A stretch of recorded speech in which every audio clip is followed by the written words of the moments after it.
Hello and welcome back to my channel.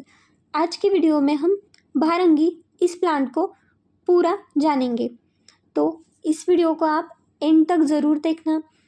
ये video आपके द्रविगुण paper 2 के लिए बहुत यूज़फुल होंगी, तो watch the video till the end subscribe the channel and share this video. So हम इस वीडियो को स्टार्ट करते हैं।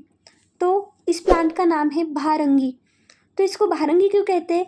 क्योंकि ये जो प्लांट है इसमें बहुत ज़्यादा तेज है, सूर्य के समान इसमें तेज है, इसलिए हम इसको भारंगी कहते हैं।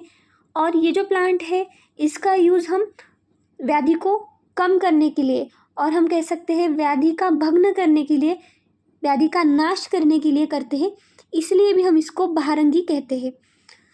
साथ में इसका जो लैटिन नेम है वो है क्लेरोडेंड्रॉन सिरेटम। ये जो प्लांट है ये वर्बिनेसी फैमिली में आता है, और आचार्य सुश्रुत ने इस प्लांट को पिंपल्यादि गण में इसका समावेश किया है।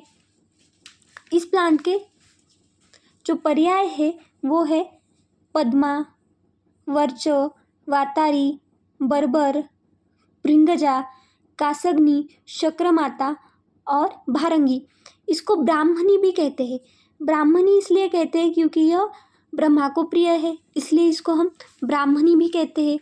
और इसको ब्राह्मण यष्टिका भी कहते हैं क्योंकि इसके जो कांड है उसको हम ब्राह्मण के लाठी के सदृश देखते हैं, इसलिए इसको हम ब्राह्मण यष्टिका भी कहते हैं। इसको पद्मा भी कहते हैं क्योंकि इसके जो फूल है, इसके जो पुष्प है वो कमल के सदृश सुंदर दिखते हैं, इसलिए हम इसको पद्मा भी कहते हैं। इसको बर्बर और बर्बक भी कहते हैं क्योंकि यह दोषों का मतलब व्याधि का नाश करता है, इसलिए इसको हम बर्बर और बर्बक भी कहते हैं। इसको हम वातारी भी कहते हैं। वातारी इसलिए कहते हैं क्योंकि यह वातग्न है, इसलिए इसको हम वातारी कहते हैं। तो ये थे कुछ पर्याय भारंगी के। अब हम देखेंगे इसका स्वरूप। तो यह शूप है। इसकी जो ऊंचाई है वो 4 से 8 फीट तक होती है। इसके जो पत्र है वह प्रत्येक गांठ पर 3-3 होते हैं, और इसके जो पुष्प है वह गुच्छे में होते हैं। नीले या श्वेत वर्ण के इसके पुष्प होते हैं। इसके फल पकने पर जामुन के वर्ण के दिखते हैं जो कि गोलाकार होते हैं। इसके फूल और फल अप्रैल से नवंबर महीने में आते हैं।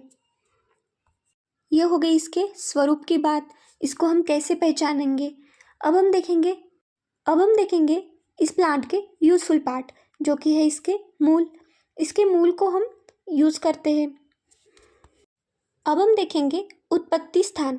तो ये प्लांट हमें पूर्व हिमालय, नेपाल, कुमाऊँ, बांग्ला और बिहार में हमें ये प्लांट मिलता है।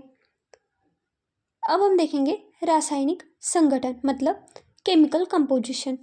तो ये जो प्लांट है इसके जो मूल है, तो इसके मूल के त्वचा में फिनैलिक ग्लाइकोसाइड, सैपोनिन, सिरेटोजेनिक एसिड, डीमेनिटॉल, बीसिस्टेस्टेरॉल जैसे घटक होते हैं।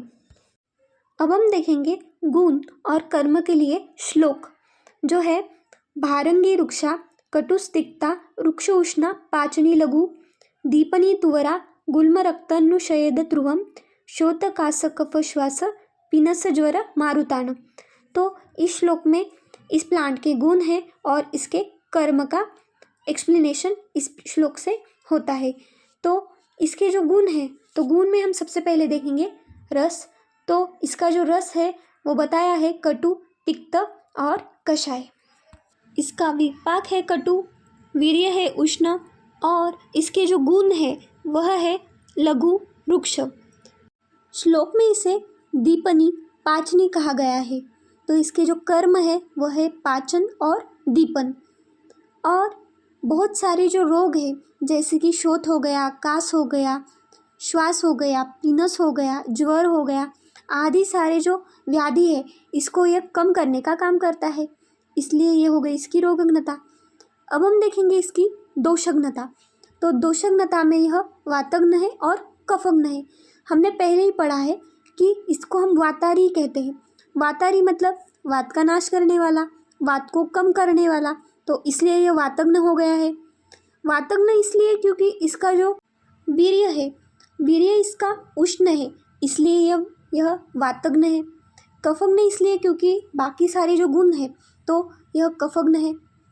तो अब हम देखेंगे इसके आभ्यंतर जो कर्म है इसको हम देखेंगे।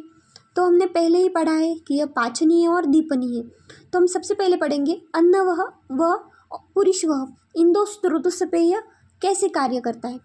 तो पाचन और दीपनीय कार्य करता है, मतलब ये क्या करेगा, अग्नि को दीपन करेगा, अग्नि का दीपन करेगा, आम का पाचन करेगा और अनुलोमन करेगा। तो यह जो कार्य है, इस कार्य की वजह से हम इसको अरुचि, अग्निमांद्य, गुल्म इन व्याधि में इसको यूज़ कर सकते हैं। तो यह था अन्नवह और पुरीशवह पे, मतलब ये व्याधि पे कैसे कार्य करता है। अब हम देखेंगे उदकवह जो व्याधियाँ है, मतलब उदकवह स्रोतसों की जो व्याधि है इस पर ये कैसे कार्य करता है। तो सबसे पहले शोथ, तो हमने श्लोक में ही कहा है कि यह शोथग्न है, शोथ को कम करता है, तो शोथ पे ये कार्य करेगा। अब जो यह कफग्न कार्य करता है, तो स्पेसिफिकली हम कफज शोथ है, इसमें हम इसके क्वात को यूज़ करेंगे, मतलब कफज शोथ में ये अच्छे से कार्य करेगा।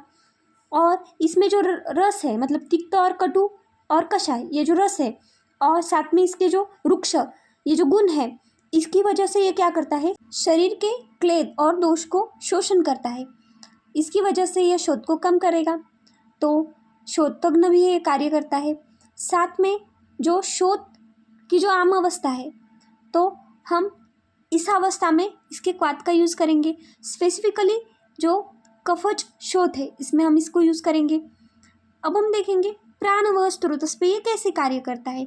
तो हमने पहले ही पढ़ा ये कफग्न है, तो जैसे हमारा हिक्का हो गया, श्वास हो गया, कास हो गया, साथ में राजयक्ष्मा भी हो गया, तो ऐसी व्याधि को ये कम करने का काम करता है।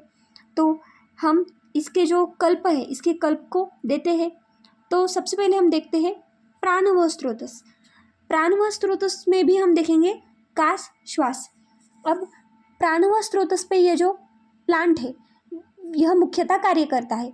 इस प्लांट का जो मुख्य कार्य है वो प्राणवह स्रोतस पे है, क्योंकि इसको हम कफग्न कहते हैं, तो ये श्वास पे, कास पे कार्य करेगा।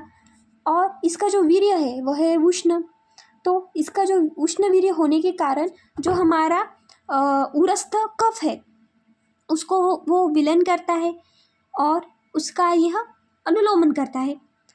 तो इसलिए हम इसको प्राणवह स्रोतस पे अच्छे से इसको यूज़ कर सकते हैं। और प्रतिशाय हो गया, श्वास हो गया, कास हो गया, इसमें भी हम इसको यूज़ कर सकते हैं। तो यूज़ कैसे करना है, तो हम शुंठी का स्वरस साथ में भारंगी के मूल का स्वरस, इसको हम मिक्स करके देते हैं। इससे क्या होगा, श्वास के जो वेग है वो क्या होंगे, कम होंगे।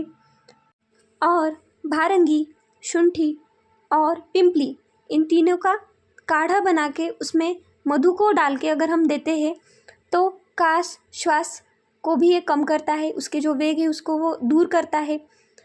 अब देखो भारंगी जो है वो गर्भाशय शोधन का भी कार्य करता है, और जो आवृत्त वात है शरीर में, स्त्री के शरीर में जो आवृत्त वात है उसका ये शमन करता है। इसके लिए हम स्त्रियों में भी इसको श्वास कास में इसका यूज़ कर सकते हैं। अब हम देखेंगे रसवह और रक्तवह स्रोतों की व्याधियाँ। तो यह रक्त शुद्धिकर है, तो इसके लिए हम इसको रक्त विकार में भी इसका यूज़ कर सकते हैं। ठीक है, अब हो गया रक्तवह स्रोतस। अब हम देखेंगे आर्तवह स्रोतस।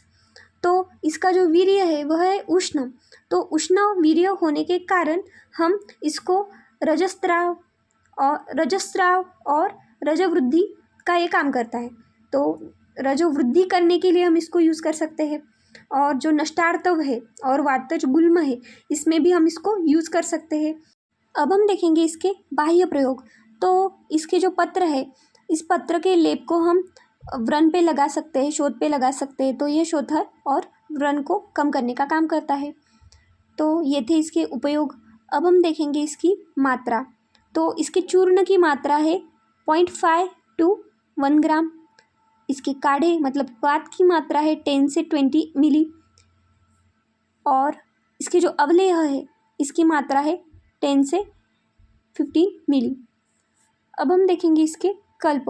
तो भारंगी गुड़, भारंगी आदि क्वाथ, भारंगी अवलेह, भारंगी सुरा आदि इसके कल्प है। अब हम देखेंगे इसके आमयिक प्रयोग।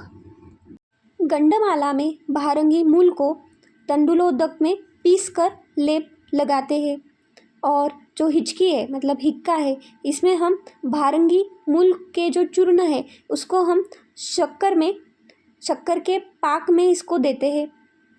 फिर है कास। तो कास में हम भारंगी मूल, शुंठी, पिंपली और मरीच मतलब मिरे इसका चूर्ण और काढ़ा मध के साथ देते हैं। और जो कृमि है तो कृमि में हम भारंगी मूल का काढ़ा देते हैं मतलब क्वाथ देते हैं। तो ये थे कुछ आमयिक इसके प्रयोग।